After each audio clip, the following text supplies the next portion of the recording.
யாருடைய துவா நேரடியாக அல்லாவிடம் போகும் தெரியுமா? சிலரின் துவா அல்லாவிடத்தில் நேரடியாக ஏற்றுக்கொள்ளப்படும். அது ஒருபோதும் நிராகரிக்கப்படாது. அம்மா அப்பா தங்கள் பிள்ளைகளுக்காக இதயத்தின் ஆழத்திலிருந்து துவா செய்தால் அந்த துவா வானங்களை தாண்டி அல்லாவிடம் போய் சேரும். அதை அல்லாஹ் ஒருபோதும் மறுப்பதில்லை. பயணத்தில் இருக்கும் ஒருவர் மனமுருகி துவா செய்தால் அந்த துவாவும் நேரடியாக அல்லாவிடம் போகும். அதுவும் ஒருபோதும் நிராகரிக்கப்படாது. அநியாயம் செய்யப்பட்ட மதிலும் இதய வேதனையோடு துவா செய்தால் அவருக்கும் அல்லாவுக்கும் இடையில் ஒரு திரையும் இருக்காது. அந்த துவா ஒருபோதும் தடுக்கப்படுவதில்லை. இஃப்தார் நேரத்தில் நோன்பாழி துவா செய்தால் அந்த துவா கபூலியத்தின் வாசல் வரை நேரடியாக போய் நிற்கும். அதுவும் நிராகரிக்கப்படாது.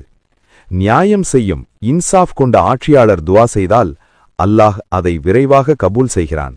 ஏனெனில் அவனுடைய இதயம் அநியாயத்திலிருந்து தூரமாக இருக்கும். நல்லவர் சாலிஹான அடியார் துவா செய்தால் அல்லாஹ் அதை சீக்கிரம் ஏற்றுக்கொள்கிறான். ஏனெனில் அவருடைய இதயம் பாவத்திலிருந்து தூரமாகவும் நீயத்து தூய்மையாகவும் இருக்கும். மேலும் ஒரு முஸ்லிம் தன் சகோதரனுக்காக மறைவாக துவா செய்தால் அந்த துவா அல்லாவுக்கு மிக மிக பிடித்தமானது. அதனால் அந்த துவா விரைவாக கபூல் செய்யப்படுகிறது.